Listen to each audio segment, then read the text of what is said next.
Hello, आप सभी का एक बार फिर से स्वागत है आपके अपने YouTube channel the Balaji classes में। दोस्तों, जैसा कि मैंने आपसे वादा किया था कि एसएससी CHSL 2023 के लिए इंग्लिश और जीएस ये नेक्स्ट वीडियो से आपके लिए मैं शुरू करने जा रहा हूं। तो आज की इस वीडियो से हम इंग्लिश का पूरा सिलेबस आपके लिए कवर करेंगे। जितना भी सिलेबस इंग्लिश का होगा सबको एक एक चैप्टर वाइज हम पूरा क्लियर करेंगे जब तक आपका एग्जाम नहीं हो जाएगा। उसके पहले तक यानी एग्जाम के पहले तक हम आपका पूरा सिलेबस भी कवर कर चुकेंगे और सारी प्रैक्टिस भी कर चुके होंगे। तो यहां पर सबसे पहले हम समझ लेते हैं कि हमें इंग्लिश के अंतर्गत क्या क्या पढ़ना है।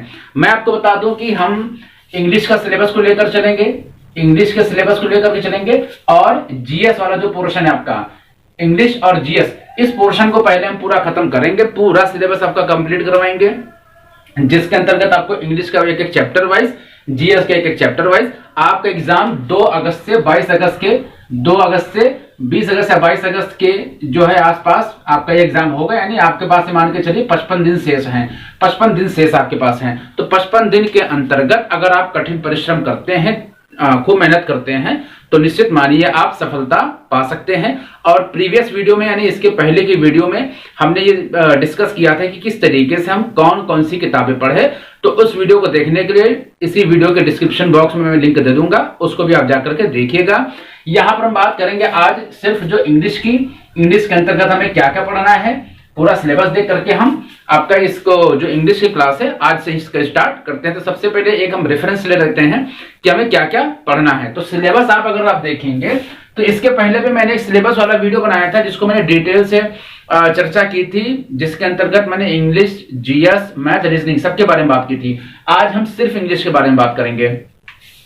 तो यहां पर आप देख सकते हैं कि यहां पर जो आपका सिलेबस है, सबसे पहले गो थ्रू हो लेते हैं। तो आपके लगभग 12 टॉपिक यहां पर दिख रहे हैं। देखने में 12 टॉपिक लग रहे हैं, लेकिन ये 12 नहीं है। किस तरह से 12 नहीं है, अभी आपको इसको हम समझाते हैं, ठीक है ना। तो यहां पर आप देखिए, सबसे पहला जो आपका चैप्टर है वो है स्पॉट द एरर, दूसरा है फिल इन द ब्लैंक्स, तीसरा है एक्टिव एंड पैसिव वॉइस, चौथा है डायरेक्ट एंड इनडायरेक्ट नरेशन, पांचवा है सिनोनिम्स और एंटोनिम्स। इसके अलावा होमोनिम्स भी आता है, होमोनिम्स, सिनोनिम्स, एंटोनिम्स, होमोनिम्स। छठा आपका है one word substitution, one word substitution. सातवां है spelling and detecting miss spelled, यानी जो आपकी गलत स्पेलिंग अगर इसको लिखी है तो उसको आपको क्या करना होगा, सही करना होगा। या अगर मिस स्पेल्ड के अलावा आपको कोई फिल इन द ब्लैंक्स में दिया होगा कि स्पेलिंग बनाइए, आप जो भी आपका वोकैब्स दी होगी तो उसको भी आपको बनाना होगा। इसके अलावा इडियम एंड फ्रेजेस आपका आएगा, idiom and phrases, para jumbles आएगा, क्लोज पैसेज रीडिंग आएगी, इंप्रूवमेंट ऑफ सेंटेंसेस होगा और कॉम्प्रिहेंशन होगा। तो ये तो हमने समझ लिया कि लगभग 12 टॉपिक आपको यहां पर देखने को मिल रहे हैं।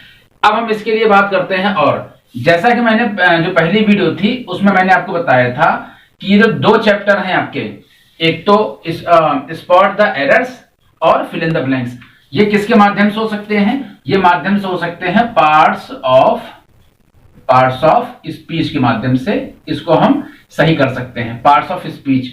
और पार्ट्स ऑफ स्पीच को अगर हम देखते हैं तो लगभग 8 से 9 चैप्टर है। Noun, pronoun, verb, adverb, preposition, conjunction, interjection, ये सारे आपके किस में हो जाएंगे, पार्ट्स ऑफ स्पीच के पार्ट हो जाएंगे। तो 12 चैप्टर अभी तो आपको बताए थे मैंने, और 8 चैप्टर या 9 चैप्टर तो आसपास यही हो चुके हैं। इसका मतलब क्या, ये तो 20 चैप्टर हो गए। तो जो सिलेबस है वो देखने में जितना है उसको जब हम डिकोड करेंगे, जब आपके इस सिलेबस को डिकोड करेंगे तो आपके जाने के बाद क्या हो जाएंगे, चैप्टर्स की संख्या बढ़ जाएगी। तो सबसे पहले हम यहां पर स्टार्ट करेंगे पार्ट्स ऑफ स्पीच से ही। क्यों स्टार्ट करेंगे पार्ट्स ऑफ स्पीच से ही, क्यों स्टार्ट करेंगे, भले इस वीडियो में हम जो सिलेबस आपका है उसको पढ़ाना कुछ 5-10 मिनट रुक करके हो सकता है, लेकिन इस बात को समझना बहुत जरूरी है क्योंकि ये वीडियो आपके लिए आज से स्टार्ट है इंग्लिश के पूरे सिलेबस को कवर करने के लिए। सिलेबस क्यों कवर करना है, कितना कवर करना है, कैसे कवर करना है, फिर से बात समझिएगा। आपका सिलेबस कैसे कवर करना है, कितना कवर करना है, किस तरह से कवर करना है, ये जो 3 प्रश्न आपको दिखाई पड़ रहे हैं, इन 3 प्रश्नों को आप समझ करके अगर चलेंगे तो निश्चित रूप से आपका जो सिलेबस है इंग्लिश का वो 100% आप कर सकेंगे। यहां पर हम बात करते हैं स्पॉट द एरर। तो स्पॉट द एरर मैंने आपको बताया था कि पार्ट्स ऑफ स्पीच, जिसके अंतर्गत noun, pronoun, verb, adverb, preposition, conjunction, interjection, ये सारे पार्ट जो हैं वो एडजेक्टिव, एडवर्ब, सारे पार्ट, ये सारे पार्ट आपके जो है वो पार्ट्स ऑफ स्पीच का भाग हैं। इनको पढ़ना जरूरी है। क्यों पढ़ना जरूरी है, अभी इसके आगे हम और बात करते हैं। तो स्पॉट द एरर और फिल इन द ब्लैंक्स, ये आपके पार्ट्स ऑफ स्पीच से कवर होंगे, ठीक है ना।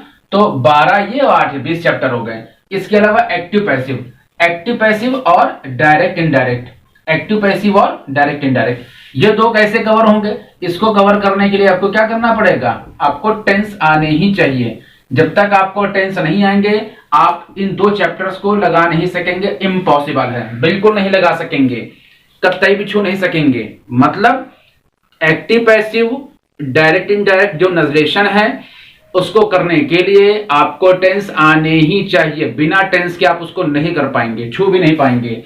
तो टेंस कितने हैं, 12 टेंस हैं, 12 टेंस है। मुख्य रूप से प्रेजेंट, पास्ट, फ्यूचर, 3 टेंस और 3 के 4 भाग, तो 12 टेंस हो गए। कुल मिलाकर कितने, 12 8 20, 12 12 24, 24 और 8 लगभग 32 चैप्टर तो ये हो गए। देखने में आपको 12 चैप्टर दिखाई पड़ रहे थे, ठीक है। तो ये चैप्टर्स इस तरीके से कुल मिलाकर के हो सकते हैं। दूसरा ये चलिए अभी एक करके बात करते हैं। इसके अलावा फिर ये synonyms, antonyms, one word substitution, spelling detecting miss spelled, ये एक चैप्टर हो गया। इडियम एंड फ्रेजेस हो गया, पैराजंबल्स हो गया, ठीक है ना। तो पैराजंबल्स को अभी हम 2 सेकंड रुक करके बात करेंगे इसके विषय में। पहले हम बात कर लेते हैं कि आपका जो synonyms, antonyms, one word substitution, spelling detecting जो मिस स्पेल्ड है, इसके बारे में बात करते हैं। तो देखिए आपका जो इंग्लिश का पोर्शन है, जो आपका इंग्लिश का पोर्शन है वो मुख्य रूप से 3 पार्ट में डिवाइड हो रहा है। मेनली हम इसको 2 पार्ट में डिवाइड करते हैं, इसको ज्यादा और डीप में ना ले जा करके इसको मेनली 2 पार्ट में डिवाइड कर रहे हैं। एक आपका जो पार्ट है, आपका जो एक पार्ट है, यहां पर हम देखिए लिखते हैं, आपका एक जो पार्ट है ये इंग्लिश की अगर हम बात करते हैं तो आपके सिलेबस को हम 2 पार्ट में डिवाइड करते हैं। एक तो जो आपका पार्ट है वो है ग्रामर पोर्शन है, क्या है बेटा, ग्रामर पोर्शन है। दूसरा आपका जो पार्ट है वो है वोकेबुलरी, वोकैब्स आपके यानी वोकेबुलरी, ये 2 पार्ट में इसको डिवाइड करते हैं। तो जो ये पार्ट है आपका कौन सा, स्पॉट द एरर, ये आपका ग्रामर पोर्शन है। फिल इन द ब्लैंक्स, ये आपके ग्रामर पोर्शन पर डिपेंडेंट है। Active passive direct indirect grammar का पोर्शन है, ठीक है। अब हम इसके वोकेबुलरी वाले सेक्शन को देख लेते हैं। तो ये आपका वोकेबुलरी का सेक्शन है। वन वर्ड सब्स्टिट्यूशन वोकेबुलरी का सेक्शन है, ये भी लगभग ही वोकेबुलरी का सेक्शन है, ठीक है ना। इडियम फ्रेजेस वोकेबुलरी का सेक्शन है। तो मेनली अगर हमने यहां पर 2 पार्ट में डिवाइड किया है, ग्रामर पोर्शन में और वोकैब्स में, तो आप मुझको ये बताइए कि क्या कोई गारंटी ले सकता है कि वोकेबुलरी आपकी 100% सही होगी। आपके एग्जाम में जो वोकैब्स आएंगी, जो भी वोकेबुलरी आएगी, तो हजारों वोकेबुलरीज हैं, हजारों वोकेबुलरीज है, हजारों का मतलब लाखों वोकेबुलरीज हैं। आप कितने वन वर्ड सब्स्टिट्यूशन रट सकते हैं, आप कितनी vocabulary, synonym, antonym, idiom phrases कितने रट सकते हैं, इम्पॉसिबल है। सारे वोकेबुलरी को कवर करना इम्पॉसिबल है, किसी को भी नहीं आता है, इस चीज को समझिएगा। तो इसको कैसे टैकल करें, मेन बात है कि सर हम वोकेबुलरी याद नहीं कर सकते तो क्या करें, इसको छोड़ दे, बिल्कुल नहीं छोड़ना है।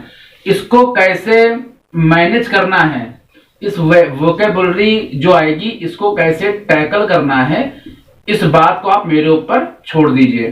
क्यों, क्योंकि मैं आपको कुछ ऐसी चुनिंदा वोकेबुलरीज की प्रैक्टिस कराऊंगा जिसको हमारी टीम देख चुकी है और बार बार जो वोकेबुलरीज आती रही हैं, या तो पुराने साल के एग्जाम पेपर के जो वोकेबुलरीज हैं, या कुछ ऐसी वोकेबुलरीज जो इंपॉर्टेंट होती हैं, ट्रेंड में होती हैं तो इस वजह से इंपॉर्टेंट हो जाती हैं, किसी कारण से इंपॉर्टेंट हो जाती हैं, या कुछ ऐसी वोकेबुलरीज हैं जिनसे रिलेटेड वोकेबुलरीज बार बार आती जाती हैं, बार बार उन्हीं को पूछते हैं, तो हम उन वोकेबुलरीज को छांटेंगे और आपको परोस करके देंगे। तो ये वोकेबुलरीज की आपकी प्रॉब्लम तो दूर हो जाएगी, बहुत ज्यादा रट नहीं सकते हैं आप। अब बात करते हैं ग्रामर के पोर्शन को। तो बेटा स्टार्ट मैं इसी पोर्शन से करूंगा। अब बोलिए क्यों करूंगा इस पोर्शन से, इसलिए करूंगा क्योंकि ये ऐसा पोर्शन है जो आपके हाथों में है। मतलब क्या, आप एक बार इसके जो रूल्स को समझ जाएंगे, इसके नियम को समझ जाएंगे, कुछ क्वेश्चंस की कुछ जो ऐसे क्वेश्चंस हैं उनकी प्रैक्टिस आपको करवा दूंगा, तो जिसमें ये मार्क्स तो आपकी ग्रामर पोर्शन वाले ये आपके ही हाथ में हैं। ये जो फिल इन द ब्लैंक्स वाला जो पोर्शन है, इस पोर्शन में भी टेंस यूज होते हैं, तो टेंस के माध्यम से भी फिल इन द ब्लैंक्स को पूछा जा सकता है। एक्टिव पैसिव डायरेक्ट इनडायरेक्ट सीधे सीधे टेंस के माध्यम से ही पूछे जाते हैं। तो कहने का मतलब यह है कि आप जब तैयारी कर रहे हैं तो दो तरीके से तैयारी आप कर रहे हैं। पहला यह है कि आप इंग्लिश के ग्रामर पोर्शन को तैयार कीजिए और वोकेबुलरी को भी तैयार करना है। किस तरीके से तैयार करना है, आप जितनी वोकेबुलरीज आपके पास है तो डेली उसको आप धीरे धीरे रटते रहिए। आपके पास जो किताबें हैं, मैंने कल कुछ किताबों के नाम बताए थे, तो आप क्या करिए उन किताबों में जो वोकेबुलरीज दी हुई है, idiom, phrases, one word substitution, synonyms, antonyms, जो भी आप जितने याद कर सकते हैं उसको तो याद करते चलिए, वो बेकार नहीं जाएगी, क्योंकि पता नहीं आपके एग्जाम में कहां से पूछ लिया जाए। लेकिन जो मोस्ट इंपॉर्टेंट वोकेबुलरीज हो सकती हैं, चाहे वो एंटोनिम्स, सिनोनिम्स की वोकेबुलरीज होगी, चाहे वो होमोनिम्स की वोकेबुलरीज होगी, चाहे वो वन वर्ड सब्स्टिट्यूशन की वोकेबुलरीज होगी, चाहे वो इडियम फ्रेजेस के को लेकर के कुछ क्वेश्चंस बन सकते हैं, इनको मैं आपको प्रैक्टिस करवाऊंगा। कुछ ऐसे क्वेश्चंस होंगे जिनकी बार बार रिपीटिशन है एग्जाम में, तो वो आपको दे दिया जाएगा। ठीक है, तो ओवरऑल हमने बात करी कि ग्रामर और वोकेबुलरीज में दो पार्ट में बटा हुआ है आपका इंग्लिश का सिलेबस, और ग्रामर लगभग आपके हाथ में, अगर आप उसकी अच्छी प्रैक्टिस करते हैं तो ग्रामर के सभी क्वेश्चन आप सॉल्व कर पाएंगे। अच्छा, बात करते हैं यहाँ पर किसका वेटेज ज्यादा है, तो 25 नंबर का आपका यह है, तो ये मान के चलिए कि 25 नंबर में लगभग 10 से 12 नंबर के आपके पार्ट्स ऑफ स्पीच वाला सेक्शन होगा, और थोड़ा सा वेटेज ज्यादा है वोकेबुलरीज का, ये आपके लगभग 12 प्लस नंबर का ये वोकेबुलरीज आपसे पूछी जा सकती है। ठीक है ना, तो इस जो पूरे सिलेबस को इंग्लिश के आपने समझा है। अब आइए हम स्टार्ट करते हैं आज से, यहां पर देख लेते हैं, पहले इसको साफ करते हैं फिर उसके बाद स्टार्ट करते हैं। जैसा कि आप यहां पर देख रहे हैं, मैंने आपको बताया कि ग्रामर पोर्शन को हम स्टार्ट करते हैं और सबसे पहले स्टार्ट करेंगे पार्ट्स ऑफ स्पीच। यहां पर आप पार्ट्स ऑफ स्पीच की सारे सेक्शंस देख सकते हैं, noun, pronoun, verb, adverb, adjective, preposition, conjunction, interjection. लगभग आप चैप्टर्स में 8 चैप्टर्स में ये डिवाइड है, 8 चैप्टर्स में ये डिवाइड है, और इन 8 चैप्टर्स में सबसे पहले स्टार्ट करेंगे नाउन से। नाउन को पूरा कवर करेंगे, हो सकता है 2 वीडियो में नाउन कवर हो जाए, क्योंकि आज नाउन के पूरे बेसिक्स बताएंगे, उसकी जो डेफिनेशन है, उसके जो काइंड्स हैं, किस तरीके से सारे काइंड्स को समझेंगे, किस तरीके से इसका डिवीजन हुआ है, इन सभी बातों को समझेंगे। इसके अलावा कुछ इंपॉर्टेंट रूल्स हैं जो कि नाउन से रिलेटेड हैं, क्योंकि उन्हीं रूल्स से ही जो एरर हैं, जो पहला आपका चैप्टर है स्पॉट द एरर, तो स्पॉट द एरर और फिल इन द ब्लैंक्स, किस तरीके से उस तरीके के क्वेश्चन नाउन से पूछे जा सकते हैं। फिर से बात को समझिएगा, किस तरीके से स्पॉट द एरर वाले क्वेश्चन नाउन से रिलेटेड हो सकते हैं, उन सभी क्वेश्चंस को हम लोग प्रैक्टिस करेंगे। तो लगभग 2 क्लास में आपका ये पूरा नाउन के चैप्टर कंप्लीट हो जाएगा। उसके बाद प्रोनाउन इसी तरीके से, फिर प्रीपोजिशन, कंजंक्शन, इंटरजेक्शन, हर एक चैप्टर को इसी तरीके से लेकर के हम कवर करेंगे, जो कि आपके एग्जाम पॉइंट ऑफ व्यू से मोस्ट इंपॉर्टेंट होगा। ठीक है, स्टार्ट करते हैं यहां पर नाउन को लेकर के। ठीक है, तो नाउन को लेकर के हम स्टार्ट करते हैं। सबसे पहले देखेंगे क्या है नाउन, इससे सभी बातों को हम समझेंगे। ठीक है, तो आइए स्टार्ट करते हैं। यहां पर चैनल पर नया हो तो सब्सक्राइब कर लीजिएगा, क्योंकि लगातार आपको वीडियो मिलेंगी एसएससी सीएचएसएल 2023 के लिए। ठीक है, यहां पर आप देखिए नाउन, तो नाउन क्या बेटा, नाउन को अगर मैं बताऊं आपको, तो नाउन क्या होता है, नाउन आपका क्या होता है बेटा, नेम होता है। क्या होता है, नेम होता है, यानी कि नाम होता है। हिंदी में इसको क्या बोलते हैं, हिंदी में बोलते हैं इसको संज्ञा। क्या बोलते हैं बेटा, संज्ञा बोलते हैं। संज्ञा तो परिभाषा तो सबको याद ही होगी कि संज्ञा क्या है, किसी भी व्यक्ति, वस्तु, स्थान के नाम को संज्ञा बोलते हैं। इसी तरीके से यानी किसी व्यक्ति, वस्तु, स्थान के नाम को संज्ञा बोलते हैं। यानी किसका किसका नाम हो सकता है, पर्सन, किसका नाम हो सकता है, प्लेस, किसका नाम हो सकता है, थिंग्स, किसका नाम हो सकता है, आइडियाज का, किसका नाम हो सकता है, ठीक है ना, तो क्वालिटी का। इनके नाम को हम क्या बोलते हैं, इनके नाम को हम नाउन बोलते हैं। तो बेसिकली क्या बात करें हमने, नाउन क्या है, नाउन नाम होता है, किसी भी व्यक्ति का नाम, किसी भी स्थान का नाम, किसी भी वस्तु का नाम, कोई आइडियाज है, कोई क्वालिटीज है, इसके अलावा भी और देख लेते हैं। इसके अलावा भी देख लेते हैं किसी जो एनिमल है उसके नाम को भी तो भैया नाम क्या बोलते हैं, नाउन बोलते हैं। जैसे लॉयन, शेर क्या है, एक जानवर का नाम है। क्या है, एक जानवर का नाम है। बेटा नाम है तो क्या हो गया, ये नाउन हो गया। क्लियर है। तो इसी तरीके से बर्ड्स हो जाएंगी, किसी चिड़िया का नाम, किसी पशु का नाम, कोई भी नाम वो नाउन होता है। इस बात को आपको अच्छी तरीके से समझना होगा। ठीक है, तो डेफिनेशन हमने समझी कि नाउन क्या है। नाउन नाम होता है। किसका नाम होता है, व्यक्ति का। किसका नाम होता है, जगह का। किसका नाम होता है, थिंग्स, यानी कि किसी वस्तु का, आइडियाज का, क्वालिटी का, एनिमल्स का, बर्ड्स का।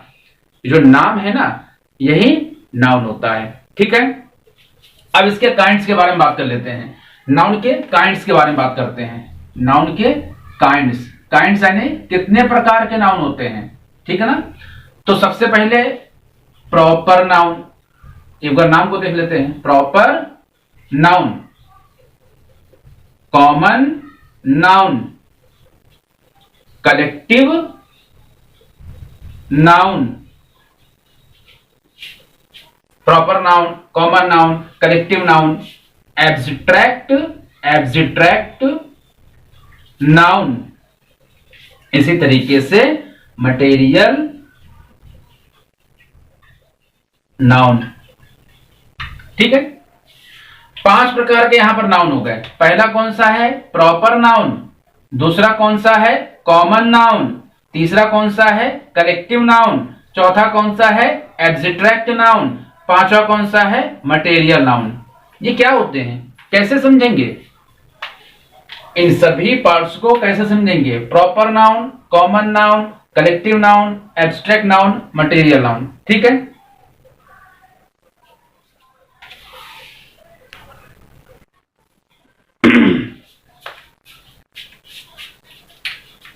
ठीक है। तो सभी हमने जो नाउन्स है उनके प्रकार को देख लिया कि कितने प्रकार के नाउन है आपके। तो 5 प्रकार के आपके यहां पर नाउन देखने को मिलते हैं। कौन कौन सा, proper, common, collective, abstract, material. याद हो जाएंगे, वीडियो में बने रहिएगा, निश्चित रूप से याद हो जाएंगे। पहला आपका है प्रॉपर नाउन। तो यहां पर आप देख लें अगर, तो प्रॉपर के लिए क्या हो जाएगा, PCM, PCM physics chemistry math. PCM क्या हो जाएगा, फिजिक्स केमिस्ट्री मैथ। तो इस तरीके से याद रख सकते हैं, प्रॉपर, कॉमन, मटेरियल। ठीक है ना। और C यहां पर डबल हो जाएगा, तो PCM में, फिजिक्स केमिस्ट्री मैथ में, तो proper noun, common noun, collective noun, material noun. ये आप याद रख सकते हैं। एब्स्ट्रैक्ट नाउन, अब बच्चे तो हैं नहीं कि जो इतना भी नहीं याद रख सकते हैं। ठीक है, तो ये आपके 5 प्रकार के नाउन हो गए। ठीक है, इसके बाद हम एक एक चीज को समझ लेते हैं कि जितने भी नाउन हैं, ये जितने भी नाउन आपको देखने को मिल रहे हैं, इसमें एक खास बात को याद रखना होगा आपको। वो क्या होगा कि जो सबसे ज्यादा क्वेश्चन बनते हैं नाउन के, जो एरर में सबसे ज्यादा जो क्वेश्चन बनते हैं वो बनते हैं कि जो नाउन के काउंटेबल होने से और अनकाउंटेबल होने से, काउंटेबल होने से और अनकाउंटेबल होने से। मेरी बात समझ में आ रही है। अगर आपको ये नहीं मालूम कि काउंटेबल क्या है, अनकाउंटेबल क्या है, तो कोई परेशानी की बात नहीं है, सब समझ में आएगा। बस ध्यान से आपको पढ़ना है, कोई बात मिस ना हो जाए, आप स्किप करके इस तरह से आगे पीछे मत करिएगा। प्रॉपर क्लास चल रही है, प्रॉपर देखिएगा। क्योंकि मान लीजिए अगर आप ऑफलाइन क्लास करते तो क्या ऑफलाइन क्लास को स्किप तो करने देंगे, फटाफट क्लास आगे बढ़ गई, सर जी ने फटाफट करके ऐसे करके कुछ आगे बढ़ा दिया क्लास को। ठीक है ना, तो समझिएगा। तो यहां पर क्या है, 5 प्रकार के नाउन हो गए। फिर से देखते हैं, नाउन नाम होता है, 5 प्रकार के नाउन आपके हो गए। PCM physics chemistry math, physics chemistry math, इस तरीके से आप याद रख लीजिए। तो फिजिक्स के P से क्या हो जाएगा, प्रॉपर नाउन। C से common collective noun, common noun collective noun. M से मटेरियल नाउन, A से एब्स्ट्रैक्ट नाउन। इस तरीके से 5 नाउन हो गए। और ये काउंटेबल नाउन, अनकाउंटेबल नाउन क्या है, तो ऐसे नाउन जिसको हम गिन सके, जिसको काउंट कर सकें, वो काउंटेबल नाउन। जिसको काउंट नहीं कर सकें वो अनकाउंटेबल नाउन। समझिएगा मेरी बात को। तो ये जो 3 आप देख रहे हैं, कौन कौन से, proper noun, common noun, collective noun, ये क्या है, ये बेटा काउंटेबल नाउन है। क्या है ये काउंटेबल नाउन है। ठीक है, दूसरे जो ये हो जाएंगे एब्स्ट्रैक्ट नाउन और मटेरियल नाउन, ये क्या हो जाएंगे, ये अनकाउंटेबल नाउन हो जाएंगे। क्या हो जाएंगे बेटा, ये अनकाउंटेबल नाउन हो जाएंगे। कैसे, इस चीज को कैसे माने कि सर ये काउंटेबल नाउन है या अनकाउंटेबल नाउन है, इसको कैसे माने? कोई बात नहीं, अभी हम देखते हैं कैसे मानते हैं इसको। देखिए, इतना अगर आपको समझ में आ गया है तो आप स्क्रीनशॉट लेना चाहो तो ले लो। मैं 1 सेकंड के लिए पीछे हो जा रहा हूं, फिर आगे बढ़ते हैं। ठीक है, स्क्रीनशॉट आई होप ले लिया होगा आपने। पहले इसको साफ करेंगे, उसके बाद आगे बात को बढ़ाते हैं। ठीक है ना। आपका जो प्रॉपर नाउन है ना, जो प्रॉपर नाउन है, ये आपकी जो नाउन की डेफिनेशन है कि किसी व्यक्ति वस्तु स्थान के नाम को हम क्या कहते हैं, नाउन कहते हैं। प्रॉपर नाउन भी उसी तरीके से कुछ काम करता है। क्या करता है, जो प्रॉपर नाउन आपका होता है, जो प्रॉपर नाउन होता है वो इंडिविजुअल यानी पार्टिकुलर क्या है, पार्टिकुलर किसी भी व्यक्ति वस्तु, किसी भी प्लेस, पर्सन और थिंग्स, किसी भी व्यक्ति वस्तु स्थान के मुख्यतः जो उनका स्थान का जो नाम है उसको हम क्या बोलते हैं, प्रॉपर नाउन। कहते नहीं कि किसी चीज को प्रॉपर करो, प्रॉपर का मतलब ठीक से करो, हमें उसकी सही जानकारी दो। तो सही जानकारी किसी व्यक्ति वस्तु स्थान के पर्टिकुलर नाम से होगी। जैसे मैंने कहा प्लेस की बात अगर मैं करता हूं, प्लेस की बात करता हूं अगर, तो मैंने कहा प्लेस की जगह मैंने कहा कि जो है वो स्कूल है। क्या है वो, कोई एक स्कूल है, उसका क्या नाम है, उसका नाम मान लो कोई डीपीएस है, Delhi public school, Delhi public school. तो स्कूल तो है लेकिन उस स्कूल का क्या नाम है, दिल्ली पब्लिक स्कूल। इसी तरीके से अगर कोई एक बैट्समैन है, कोई क्या है, बैट्समैन यानी बल्लेबाज है, तो उसका क्या नाम है, सचिन, उसका क्या नाम है, सचिन। तो एक व्यक्ति जो बल्लेबाज है उसका नाम क्या है, सचिन नाम है।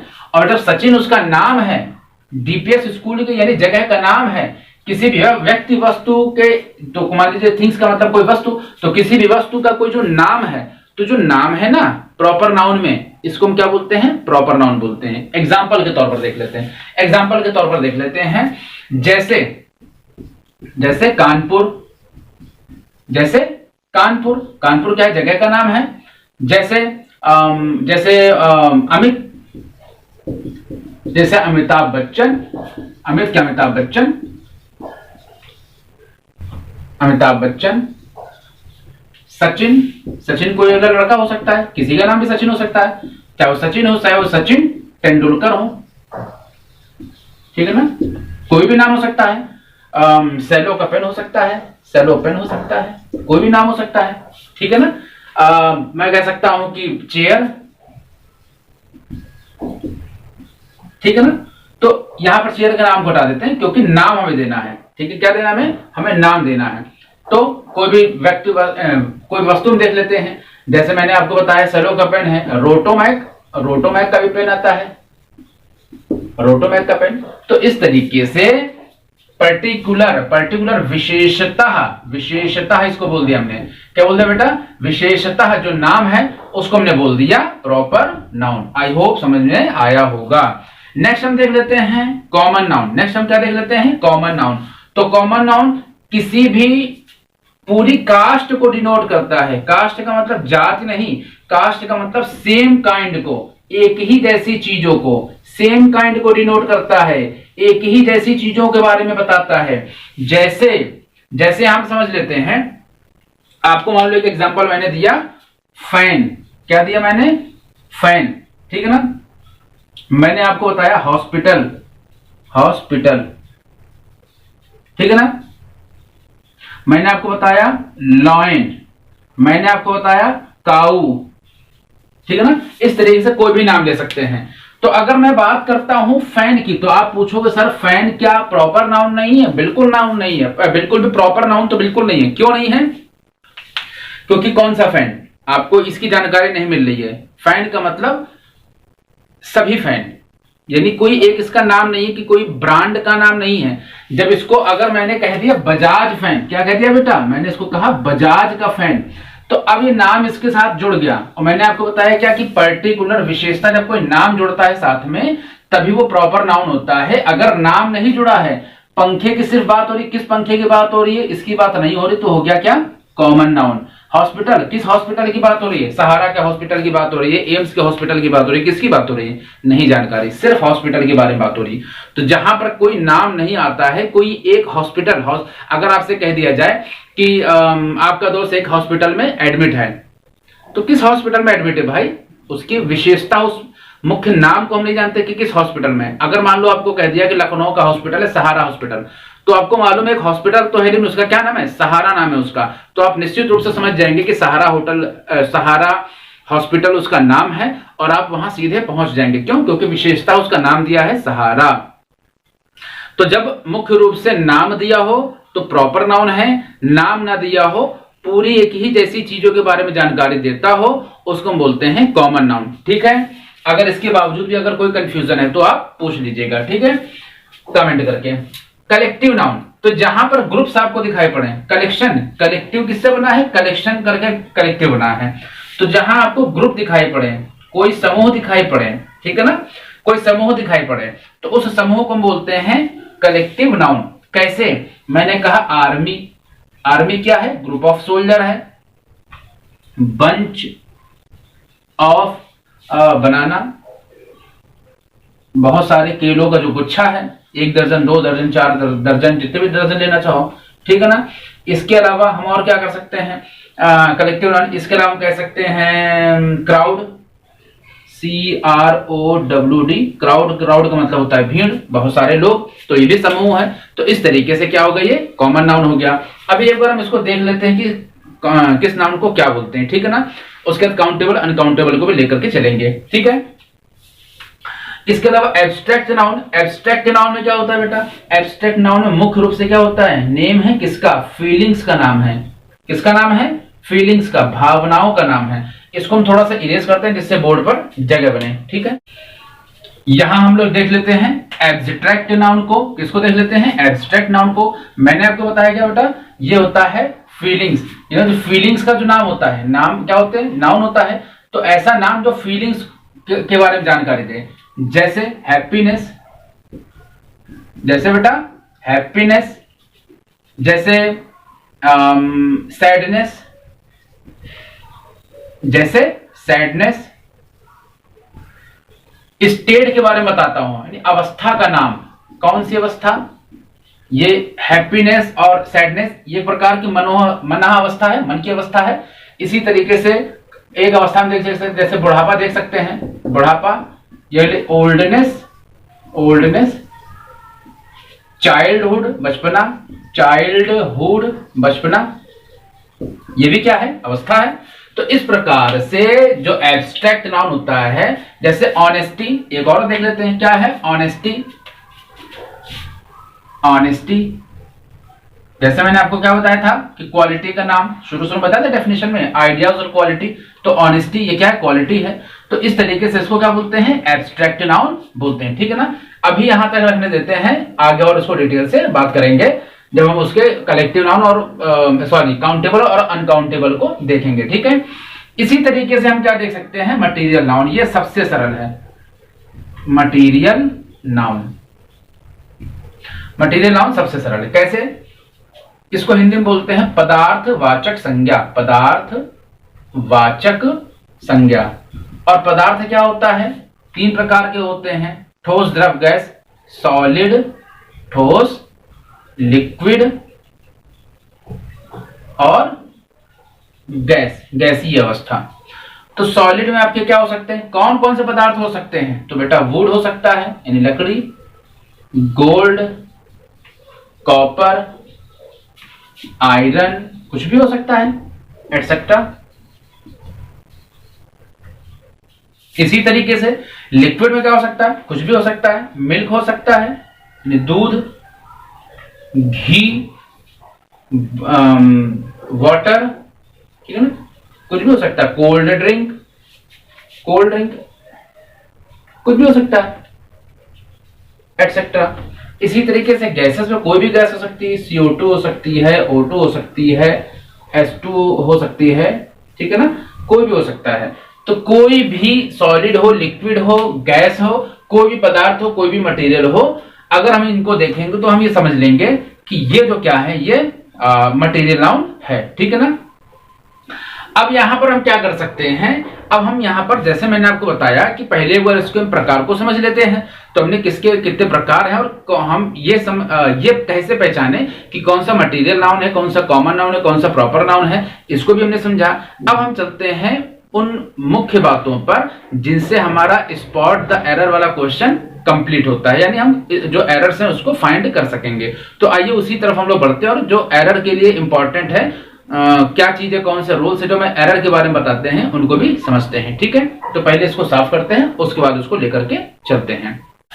हम इस बात को समझ लें कि मैंने आपको बताया था कि आपका प्रॉपर नाउन, कॉमन नाउन और कलेक्टिव नाउन, इसको बोलते हैं काउंटेबल नाउन। क्या बोलते हैं बेटा इसको बोलते हैं काउंटेबल नाउन।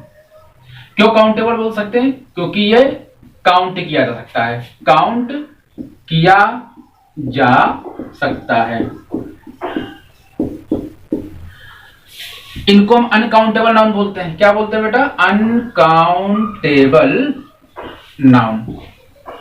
क्यों बोलते हैं इनको अनकाउंटेबल नाउन? क्योंकि इनको काउंट नहीं किया जा सकता है, इनको काउंट नहीं किया जा सकता है। अब हमें यह सोचना होगा कि हम इसको काउंट क्यों नहीं कर सकते और इसको काउंट क्यों कर सकते हैं, प्रश्न ये उठता है। तो वाजिब प्रश्न है, समझने की कोशिश करते हैं। मैंने आपको बताया कि प्रॉपर नाउन क्या होता है, पर्टिकुलर किसी व्यक्ति वस्तु स्थान के नाम को हम बोलते हैं। तो मान लीजिए कोई एक इंसान है जिसका नाम सचिन है, तो क्या नहीं गिन सकते? इसको गिन सकते हैं, ठीक है ना। कॉमन नाउन है, मान लो कोई एक जगह है, कोई शहर है, शहर जगह का नाम है, कोई हॉस्पिटल है, तो क्या हॉस्पिटल्स को हम गिन नहीं सकते हैं? कोई भी स्थान उसको भी तो गिन सकते हैं। कलेक्टिव नाउन, कोई ग्रुप है ना, क्राउड है, तो क्राउड को भी तुम, क्राउड का मतलब एक यूनिटी के तौर पर अगर हम देखें, अगर यूनिटी के तौर पर देखें, क्राउड का मतलब होता है भीड़, तो भीड़ को तो गिना नहीं जा सकता है, लेकिन नंबर्स ऑफ क्राउड होते हैं, ठीक है ना। क्या होते हैं? नंबर्स ऑफ क्राउड होते हैं, तो उसको गिना जा सकता है, ठीक है ना। अब यहां बात करते हैं अनकाउंटेबल नाउन, इनको क्यों नहीं गिन सकते हैं? तो इनको इसलिए नहीं गिन सकते हैं क्योंकि मटेरियल बेटा जो होता है ना, मटेरियल नाउन को काउंट हम किस लिए नहीं कर सकते हैं? तो इसको अगर हम कहें, इसको बेस बनाते हैं वाटर को। क्या बनाते हैं बेटा? वाटर को बेस बनाते हैं।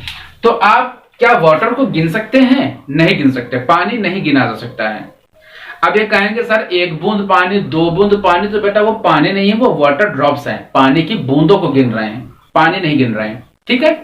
तो पानी को हम बेस बनाएंगे, वाटर को हम बेस बनाएंगे कि इसको हम काउंट कर सकते हैं या नहीं कर सकते। जैसे मान लीजिए मिल्क है, तो क्या दूध को काउंट किया जा सकता है? तो कुछ बच्चे कहेंगे सर किया जा सकता है, 1 लीटर दूध, 2 लीटर। बेटा वो उसका मेजरमेंट कर रहे हैं, लीटर में उसको कर रहे हैं, लेकिन काउंट कितना दूध भाई नहीं कर सकते हैं। तो वाटर को अगर आप बेस मानते हैं, उसके आधार पर देखेंगे तो क्या हो सकता है, उसको काउंट नहीं किया जा सकता है, ठीक है ना। अगर हम देखते हैं एब्स्ट्रैक्ट नाउन, तो एब्स्ट्रैक्ट नाउन बेटा क्या है? मुख्य रूप से क्या है बेटा? ये नेम ऑफ फीलिंग है। क्या है? Name of feeling. तो क्या आप किसी की भावनाओं को गिन सकते हैं, काउंट कर सकते हैं? भावनाओं को तो काउंट नहीं किया जा सकता है, ठीक है ना। तो जब काउंट नहीं किया जा सकता है तो मटेरियल नाउन और एब्स्ट्रैक्ट नाउन इसी वजह से क्या है, इसी वजह से अनकाउंटेबल नाउन कहलाते हैं, ठीक है ना। कुछ इसके एक तो क्वेश्चंस देखिए कि किस तरीके से क्वेश्चन आपके एग्जाम में पूछे जाते हैं, ठीक है। जैसे अगर हम यहां पर देख लें, कि एक एग्जांपल देखते हैं किसका, स्पॉट द एरर के लिए, ठीक है। तो यहां पर अगर हम एक एग्जांपल देख लेते हैं, जैसे an honesty is the best policy, ठीक है ना। An honesty is the best policy. तो बेटा मैंने अभी अभी आपको क्या बताया, इसको ध्यान से समझ लेगा, इसी तरीके से आपका एरर पूछे जाते हैं। तो अगर आप इस क्वेश्चन को देखिए, an honesty is the best policy, an honesty is the best policy, ये क्या सही है? पहली चीज तो यह है कि आपको मैंने आर्टिकल बताया, अगर आपने कभी वीडियो देखी होगी, मेरी नहीं देखी होगी तो चलिए मैं आपको आर्टिकल भी पढ़ाऊंगा ही पढ़ाऊंगा। तो आप यहां पर देखिए, यहां पर क्या है, ये ऑनेस्टी ओ का साउंड हो रहा है, और ओ के साउंड के पहले क्या है, ओ का साउंड यानी वॉवेल का साउंड है, वॉवेल का साउंड है। वॉवेल क्या होते हैं, ए ई आई ओ यू, इनके पहले हम क्या करते हैं, ए या एन लगाया जा सकता है। तो यहां पर ओ का साउंड है वॉवेल्स में, तो उसके पहले हम एन लगा रहे हैं। क्या ये सही है, देख करके बताइए क्या सही है। तो मैं आपको बताऊं ये सही नहीं है, ये गलत है। ये क्या है बेटा, ये गलत है। क्यों गलत है, क्योंकि इसके पहले एन नहीं लगेगा। क्यों नहीं लगेगा, इसलिए नहीं लगेगा कि बेटा जब ऑनेस्टी क्या है, अनकाउंटेबल नाउन है, फीलिंग है, एब्स्ट्रैक्ट नाउन है, और उसको हम एन करके एक करके गिन तो सकते ही नहीं। एक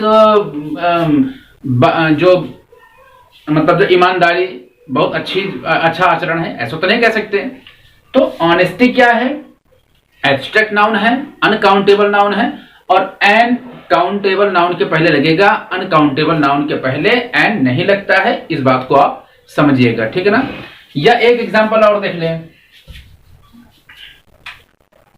आई गॉट एन इंफॉर्मेशन। तो बेटा यहां पर भी आप देख सकते हैं, यहां पर क्या है, यहां पर कहां पर एरर है, तो यहां पर एरर है, यहां पर एन है। क्योंकि क्यों एरर है, क्यों एन नहीं लगना चाहिए, कि अभी मैंने आपको बताया कि इंफॉर्मेशन क्या है, इंफॉर्मेशन आपका एब्स्ट्रैक्ट नाउन है, अनकाउंटेबल नाउन है, सूचना है। सूचना का क्या गिना जा सकता है, नहीं गिना जा सकता, तो एन उसके पहले नहीं लगाएंगे क्योंकि अनकाउंटेबल नाउन है। और जो अनकाउंटेबल नाउन है, अनकाउंटेबल नाउन, ये ऑलवेज क्या होती हैं, ये हमेशा सिंगुलर में रहती हैं। किसमें रहती है बेटा, सिंगुलर फॉर्म में रहती हैं। इस बात को आप समझिएगा, ठीक ना। तो आज की वीडियो बहुत लंबी होगी, तो जो बेसिक वाला इसका जो पोर्शन है, जो कंसेप्चुअल वाला इसका पोर्शन है, उसको हमने कवर किया है। कल सेकंड पार्ट के अंतर्गत इसके जो रूल्स होंगे, जो स्पॉट द एरर जैसे क्वेश्चंस को टैकल करने के लिए उपयोग किए जाते हैं, तो कल की वीडियो में हम उन सभी बातों को लेकर के आगे चलेंगे और आगे बढ़ेंगे, ठीक है ना। तो आई होप आपको ये पूरी वीडियो, किस तरीके से पूरा सिलेबस है, किस तरीके से हमने उसको ग्रामर और वोकेबुलरी में डिवाइड किया है, वोकेबुलरी कैसे कवर करनी है, ग्रामर कैसे कवर करनी है, इन सभी बातों पे हमने चर्चा की। नाउन के विषय में हमने चर्चा करी, कल फिर नाउन के बारे में चर्चा करेंगे। ओवरऑल पूरी वीडियो आपको कैसे लगी, अगर अच्छी लगी हो तो लाइक जरूर कर दीजिएगा, कमेंट करके बताइएगा आपको वीडियो कैसे लगी है। अच्छी लगी तो दोस्तों संग शेयर कर दीजिएगा। मिलेंगे नेक्स्ट वीडियो में। चैनल पर नया हो तो सब्सक्राइब जरूर कर लीजिएगा, जिससे ये वीडियोस आपसे मिस ना हो, लगातार आपको वीडियोस मिलते रहेंगे। तब तक के लिए जय हिंद, जय भारत।